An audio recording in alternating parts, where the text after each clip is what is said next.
কোটা আন্দোলনের আড়ালে সরকারি স্থাপনায় ভাঙচুর, সহিংসতা ও নাশকতামূলক কর্মকাণ্ডের সিসিটিভি ফুটেজ বিশ্লেষণ করে জড়িতদের শনাক্ত ও গ্রেপ্তার করা হচ্ছে বলে জানিয়েছেন ঢাকা মহানগর পুলিশের অতিরিক্ত কমিশনার হারুনুর রশিদ। দুপুরে ডিবি কার্যালয়ে তিনি বলেন, জামাত শিবির ও বিএনপির কিছু নেতা টাকা পয়সা দিয়ে সাততলা বস্তি এবং কুড়িল বস্তি সহ বিভিন্ন এলাকা থেকে লোকজন সংগ্রহ করে নাশকতা করেছে।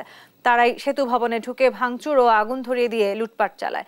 এই ঘটনায় এখন পর্যন্ত 9 জনকে গ্রেপ্তার করা হয়েছে বলেও জানান ডিবি প্রধান।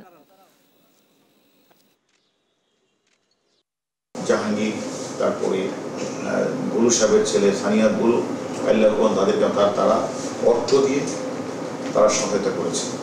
তারা তাদের সাথে যোগাযোগ করে তারা এই কাজটি করেছে, তারা স্বীকার করেছে এবং তাদেরকে এমনও বলা হয়েছে, যদি তোমরা বিভিন্ন জায়গাগুলিতে যদি তোমরা অরাজকতা সৃষ্টি না করো, আগুন লাগাও, তাহলে হাতে চুরি করে তোমরা চলে যাও।